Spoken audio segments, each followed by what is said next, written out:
Maxwell conference, and I'm recording this video just for you.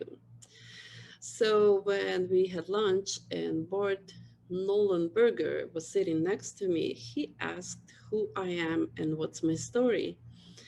And after he heard my story, he said, you should talk to Roddy, and I think you should be next IMC speaker. So Roddy, yes, I had been very scared of the microphone, of speaking, but I have made it a long way, and I am a John Maxwell team. And if Bart told me to talk to you, I talked to you, and you told me, Olga, send me your story. So here's my story. And just to let you know, I've tried to record about 25 times already, and I'm gonna tell you, it's a very hard job to be a speaker. And yes, it takes a long time to prepare, but I'm gonna do it. So my name is Olga Anishenko. I was born in Ukraine. Both of my grandfathers were pastors of the church. I have 10 siblings and the best in the world, mother and father, Christian family, happy childhood. When I was 14 years old, my family immigrated to United States of America for religion freedom. It was hard with limited English. I graduated high school. I graduated college. I got my associate's degree in business administration. When I was 19 years old, I met my husband. We got married. 10 years later, we had 3 beautiful children, good jobs, nice cars, beautiful house. One evening after not a good experience at church, we kneeled to pray, and I heard my husband say, God, I'm very tired of being a lukewarm Christian. I want to have a personal relationship with you. Please send a situation into my life that can really show me who you are. I had goosebumps on my body. I just felt like something terrible was going to happen. But I loved my husband, and I trusted him, and I thought, he knows what he's asking for. So since then, he really changed. He was like glued to the Bible, researching, asking questions. And I was very happy with changes I saw in my husband. On the other hand, I remember I injured my shoulders. In a year, I was going to lose a job. After I lost my job, we had to sell our brand new cars, and we were afraid we were going to lose our house, but luckily God saved the house for us. So we struggled. At the same time, we were searching for God. And a few years later, it was 2 years later, I got pregnant with the 4th child, and since day one, it was a very hard pregnancy. And when I went to see the doctor, we had ultrasound to see if it's a boy or a girl. A doctor told me a very, very, very scary and sad news. He said, Olga, the left part of your baby's heart is not developing. He is not going to live. You have a choice to do an abortion or do three surgeries on your baby's heart, starting the day when he is born. And down the road, 3 specialists told us the same. I was a Christian. I could not do abortion. So the only hope we had was pray. So I called my father, I called my mother, everybody cried with me, everybody prayed with me. It was very, very hard and scary. And then I called my pastor and I said, can you please pray for us in church? And he said, yes, we will. And he said, can you guys please come, and we just want to talk to you. Come an hour before church, I want to talk to you. So I called my husband. We thought we were going for a prayer and oil anointing, because I just knew that's what pastors do. If someone is ill, they anoint you with oil and they pray with you. But that's not what we got. What we heard was, God doesn't give ill children to Christian families. And so you guys have sinned. Check your life. God is punishing you with an ill baby.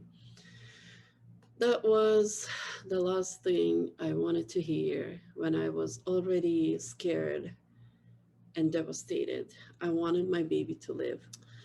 So, the long story short, the baby was born with 1% chances for life. He had two open heart surgeries. I was able to hold him, breastfeed him. He grew, he smiled.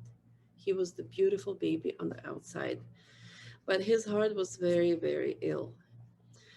After two open heart surgeries, the doctors told me he is not going to survive. You have to have a heart transplant.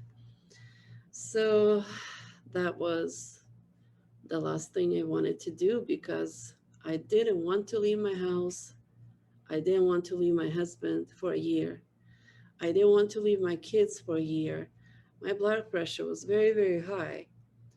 But in order to help my baby, my fourth child, I had to drive 12 hours away from home from Washington State to California, live at the Ronald McDonald House, and wait for the heart to become available.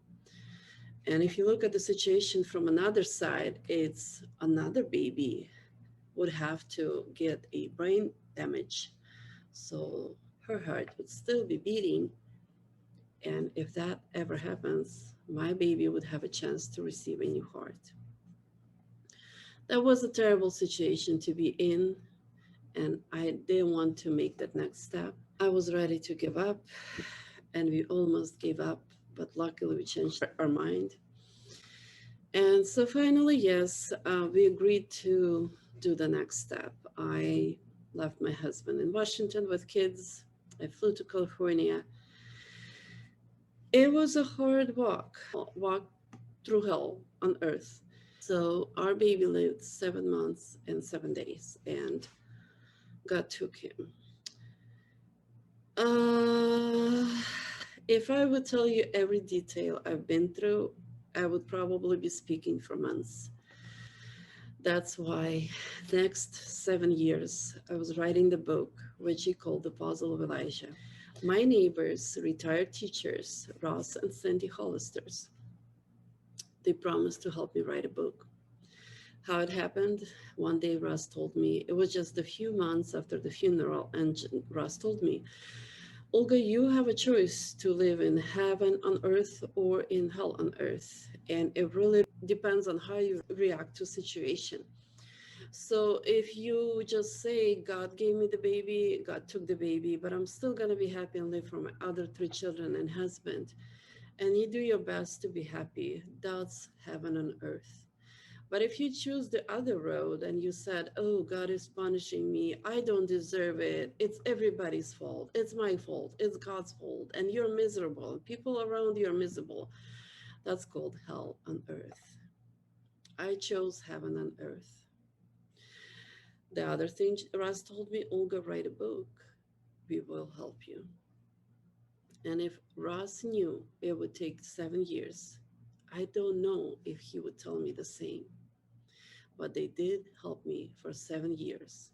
It was about 3 days out of 7 in a week that I would go. We would talk for 3 hours with Ross, and he would read what I wrote, and he would ask me questions. He would say, Olga, you wrote this. How did you feel? And I would start telling him how I felt, and he would say, why is it not in the book? So I go back home, I add my feelings to the book. He said, Olga, when you were at the hospital and the doctors were ready to disconnect your baby's medications, and you asked your father to come, and he did come, and what he said, you did not listen, but you still asked him to come. Why did you ask your father to come and be there with you at the hospital? And I started crying, and I said, I just felt like a little girl. I wanted my father to be with me. Yes, I didn't listen to him. I agreed to do the heart transplant. I did the other choices, but I wanted my father to be there with me for support. So that was what Ross did for me. And I call him my mentor for 7 years. And going back, I forgot to tell you about another pastor in my life. And he was the one who told me, Olga, if you did not sin, stop asking God for forgiveness. He is preparing you for the ministry. He is going to use you to help other people. So today, I can tell you, you can kill people with your words, and you can really, really encourage and give them hope with your words. And the words of the second pastor are coming true today. And the reason I wanted to write the book is I wanted to give people hope. I wanted to tell you that God would never punish them. I wanted to help them understand each other.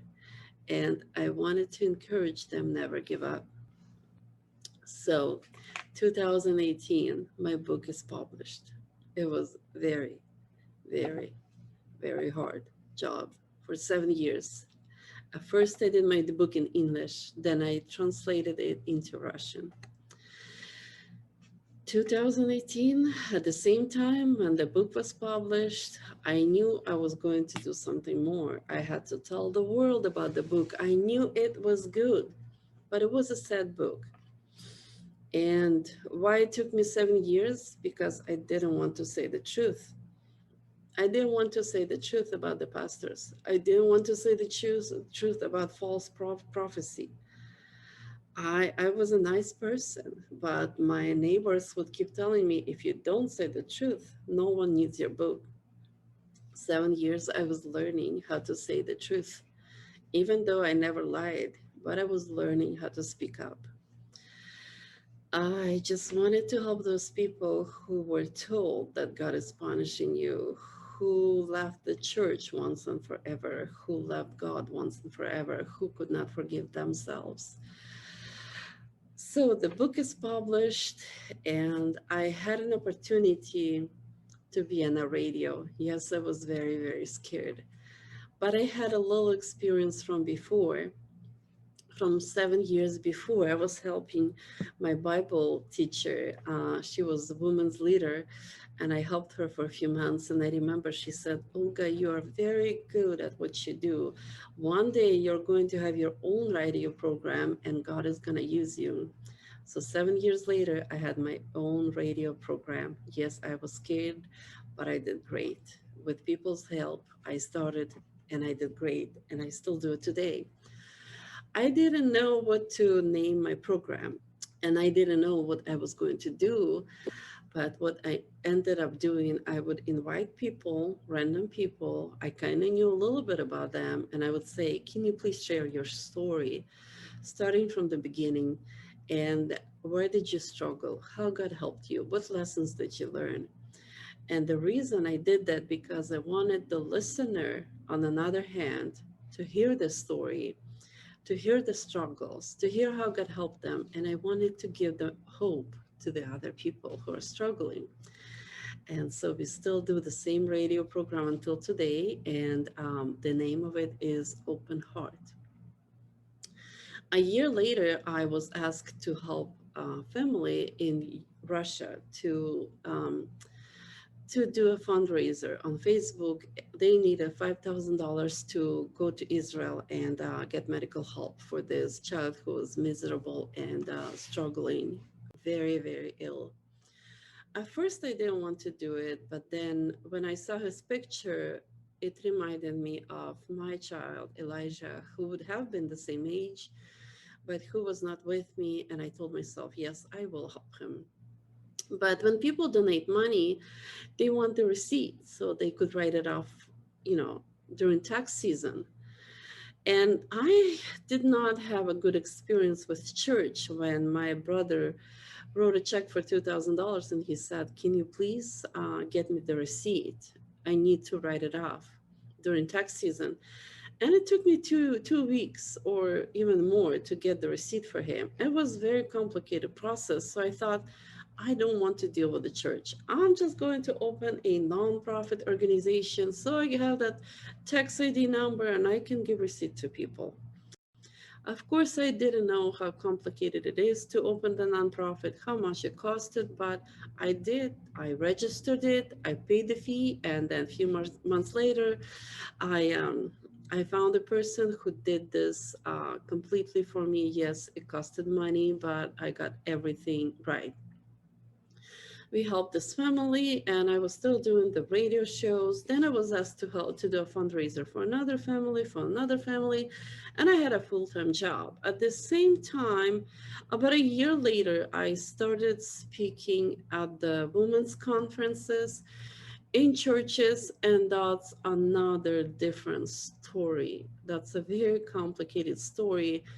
I knew churches, not every church would let me speak because I wrote the truth about the pastor in my book. I didn't say names, I didn't say the church's name, but I just shared the message he told me. I could not take that. And I wanted to share another message that God would never punish you. He loves you so much, and He is giving you this very, very hard school that prepares you for the ministry. So 2019, that's where I go from church to church. Every other week, I speak in churches, I share my testimonies, I speak at women's conferences, and I even started charging. I was charging $250 just so I could cover my gas and my expenses. Plus, I was selling my book. 2020, our friends moved to South Carolina from Washington, and we kind of started thinking maybe we should move. Maybe we should move. But my son, he had a girlfriend at the time, and he would not move. He doesn't want to move. So we were not in a hurry, and I just thought, I don't want to leave my kids here. So we kind of waited. So it was 2019. 2020, January 1st, 2020, I wake up and I tell my husband, so are we moving or are we not? And an hour later, we decided, yes, we are moving. At that time, my son broke up with his girlfriend. So we went to talk to children. An hour later, we decided, yes, we are moving. January 7th, we bought the tickets. January 10th, we came to South Carolina and we bought our house. March 1st, we were in South Carolina. And as we were driving, I got a text message from a girl. Her name is Maria. And she said, Olga, I heard your video and I was very touched by it. And I can't wait for you to come here. There are so many families with special needs children, and I would like to help them. So what was the video about? A few months ago, I heard on Facebook that one mom had just gave birth to a disabled child, and she was a mess, and people were asking to pray for her. When I heard that, I just could not be quiet. I just felt it. I had to speak up. During the lunch hour, I went live on Facebook and I shared my story, and I named it, Is an ill child blessing or a curse from God? How to react when you hear from doctors that you are going to have an ill child. So I don't know if that mom has heard my story, but Maria heard my story, and her child at that point was 14 years old. He had a Down syndrome and autism. So she reached out and she said, I can't wait for you to come so we can serve Slavic families with special needs children in South Carolina, because Russian churches, for some reason, they're just not trained enough. They don't accept these families. They don't have any services, any support. And they teach that God is punishing you with an ill baby. So when I came, it was COVID time. And then in October, we finally met. And we decided to do the Christmas party for these families. We started with $0 in our pocket. We did not have a church. We did not have people. It was just two of us. So we would start going live on Facebook. and people started donating money so we could buy presents. And we started to finding these families with special needs children. Maria's parents' church, they let us use their building and they helped us with dinner. So the Christmas party was very, very successful. It was a total of 70 people. We had food, we had families, we had presents. I felt like it was supernatural. It was very, very blessed. So that was January 9th of 2021. Yes, just a few months ago. Today is August, 8 months ago. At the same time, as we are preparing for the Christmas party, we get together at the coffee shop. Other moms come and join us. We did support groups every Thursday. At the time, I shared my vision for the center of support and encouragement, and Maria was like, yes, Olga, we are going to have a center and we will be successful. And when we decided to open the center, and I didn't tell you that when we were going to South Carolina, I asked my husband, can I not work for 2 years so I can really establish my ministry? So I wasn't working, and I had no money. Maria was barely working. She had a disabled child. Women who joined us, they were moms. They were not working. We had no money, but we wanted to open a center of support and encouragement. At the same time, as we were talking about the center, God sent this mom to us. She had 11 children, but she was the Russian store owner and she had business knowledge. So she was like, yes, yes, yes, we need to find the center. We started looking for the building. And of course, we like the building, but who is gonna give you a loan, even you don't have credit history? So at the same time as we found the building and we really wanted to get it, my sister from Washington goes through a job interview. She gets a job in South Carolina and they are moving. They are moving to South Carolina, and her husband with his uncle is buying the building we were looking at to use for the center. So God opened the door for us. And so my brother-in-law, he remodeled it and he said, would you like to rent it? Of course we wanted to rent it, but how are we going to pay for the rent? With the bills, it would be about $2,000. But we still agreed that yes, we are going to rent the center. So he's remodeling and I'm going through a lot of stress. I'm like, God, what am I doing? I am a leader now. People are relying on me. People are counting on me. I don't have any money. How am I going to pay bills? What if nobody needs the center? What if my team is going to leave me? And I remember one day I was really, really, really crying and I was very scared. I remember I got on a treadmill and I was like, I'm gonna walk my stress off. So as I'm walking, I look to the side and then I see the John Maxwell book, How Successful People Lead. I bought that book a year ago when we were flying to South Carolina to buy a house. I bought it at the airport. It was very interesting to me. And so this day, when my legs and hands were shaking from fear, I looked at the book and then I was like, okay, I wonder if John Maxwell has YouTube videos. So since that day,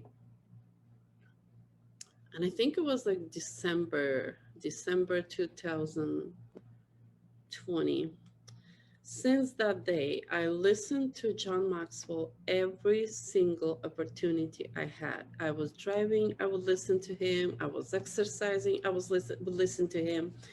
And then I saw his advertisement on Facebook to become John Maxwell team member and certified coach, speaker, and trainer.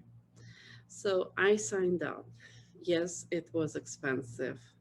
Yes, I used my credit card. Yes, I had no time to study, but I did my best. I was supposed to be certified in March of 2021, but when we got the building on June 1st, we entered the building, and July 29th, we had a grand opening. That's when I realized I need my certification as soon as possible. So I paid off the balance and I came to be certified as a coach, speaker, and trainer to John Maxwell conference. I came on August 30th, 2021. And yesterday I was certified. And the day before, that's when I met Bart. And that's when he told me, tell Roddy that I think you're a good speaker to be on the stage in March. So Roddy, this video was for you. I know I still have to be trained, and I know you can help me. I know I've come the long way, but I still have a lot to study and learn. I know I am a leader, and I know God is going to raise many, many leaders through me, and He already is. And so you are my mentor, you are my teacher. I'm sending you this video, and I hope you're not going to say no to me. But even if you will, if it's God's will, I know I'll be on your stage. If it's not God's will, I will not be on IMC stage, but I could be on a bigger stage, or I may never be on a stage, but I do have a story, and I know my story is powerful. I wish I could share my book with me. I'm still in Florida. I'm driving to Washington tomorrow. No, not to Washington, sorry, South Carolina. It's a 9 hours drive. I booked a hotel for 1 day longer so I can stay and study and record this video for you. And actually, I am listening to all of your videos, how to be a successful speaker. Even though I've been speaking for 3 years, even though I've been on the radio for more than 3 years, I know I still have a long way to grow and a lot to learn. So thank you very much for being my mentor, my speaker. I know how much it means to me. I had people who sowed the seed in me, and today I want to sow that seed to others. And you are going to help me, and you're already helping me, and thank you for teaching. I'm really, really thrilled and excited that John Maxwell team exists, and now I'm part of it. Thank you. God bless. Bye-bye.